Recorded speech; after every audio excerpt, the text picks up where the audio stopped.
Hi! Hello! అందరికీ నమస్తే. ఇప్పుడు మనం 'శర్వానంద్' నటించిన 'నారి నారి నడుమ మురారి' అనే మూవీ గురించి మాట్లాడుకుందాం. ముందుగా కథ విషయానికొస్తే, ఓ కంపెనీలో ఆర్కిటెక్ట్‌గా పనిచేసే శర్వానంద్ అదే కంపెనీలో సివిల్ ఇంజినీర్‌గా పనిచేసే సాక్షి వైద్యతో ప్రేమలో పడతాడు. వీరిద్దరూ తల్లిదండ్రులను ఒప్పించి పెళ్లి చేసుకోవడానికి సిద్ధమవుతారు. అయితే అనూహ్యంగా శర్వ పాస్ట్ రిలేషన్ కారణంగా ఈ పెళ్లికి అడ్డంకులు ఏర్పడతాయి. ఆ రిలేషన్ కారణంగా ఎందుకు పెళ్లికి ఇబ్బంది ఏర్పడింది? అసలు శర్వ పాస్ట్ రిలేషన్‌షిప్‌లో ఉన్న సంయుక్తతో ఎందుకు బ్రేకప్ అయింది? శర్వ తండ్రి అయినటువంటి నరేష్ లేటు వయసులో ఎందుకు మళ్ళీ పెళ్లి చేసుకున్నాడు? అతని లేటు పెళ్లి శర్వ పెళ్లికి అడ్డంకిగా మారిందా? చివరికి శర్వానంద్‌ని సాక్షి వైద్య పెళ్లి చేసుకుందా లేదా?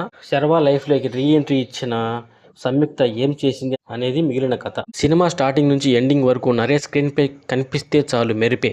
పెళ్ళిడొచ్చిన కొడుకుని ఇంట్లో పెట్టుకుని తన వయసులో సగం వయసున్న అమ్మాయిని లేపుకొచ్చి పెళ్లి చేసుకుని నెల తిరిగే లోపు నెల తప్పించిన బ్యాటింగ్ వల్ల క్యారెక్టర్ నరేష్ది. మళ్ళీ పెళ్లి కాన్సెప్ట్ కానీ పెళ్లిని ఇంగ్లీష్లో మ్యారేజ్ అని ఎందుకు అంటారో తెలుసా? ఏ ఏజ్ వాళ్ళైనా పెళ్లి చేసుకోవచ్చు, ఏ ఏజ్లో అయినా పెళ్లి చేసుకోవచ్చు అని నరేష్ చెప్పే ఫిలాసఫీలు పొట్ట చెక్కలయ్యేలా నవ్విస్తాయి. సిరి హనుమంత్ పెళ్లి ఎపిసోడ్ కానీ ఆమె నెల తప్పడం కానీ వాళ్ళ మధ్య వచ్చే రొమాంటిక్ సన్నివేశాలు పొట్ట చెక్కలయ్యేలా నవ్విస్తాయి. శర్వాకి తండ్రిగా నరేష్ నిలబడటం కాదు, సినిమానే నిలబెట్టేశారు నరేష్. ఈ సినిమా ఫస్ట్ హాఫ్ అంతా కామెడీతో సాగిపోతుంది. Satya entry, Naresh second marriage track అనేది ఫుల్ హిలేరియస్గా ఉంటుంది.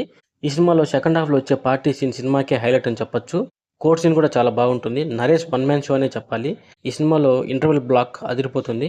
And emotional pre climax, different climax ఉంటుంది. కిడ్స్ నుంచి ముసలి వాళ్ళ వరకు పడి పడి దొల్లుతున్నారు థియేటర్లో చూసిన వాళ్ళంతా. నేను ఇచ్చే రేటింగ్ ఈ సినిమాకి 3.25/5. చిన్న సినిమా అయినప్పటికీ వచ్చిన అన్ని సినిమాల్లోకెల్లా ఈ సినిమానే సంక్రాంతి విన్నర్ అని నేను ఖచ్చితంగా చెప్పగలను. స్టార్టింగ్ నుంచి ఎండింగ్ వరకు కామెడీ సీన్స్తో నింపేశాడు డైరెక్టర్. ఈ సంక్రాంతికి ఫ్యామిలీస్కి పర్ఫెక్ట్ సినిమా.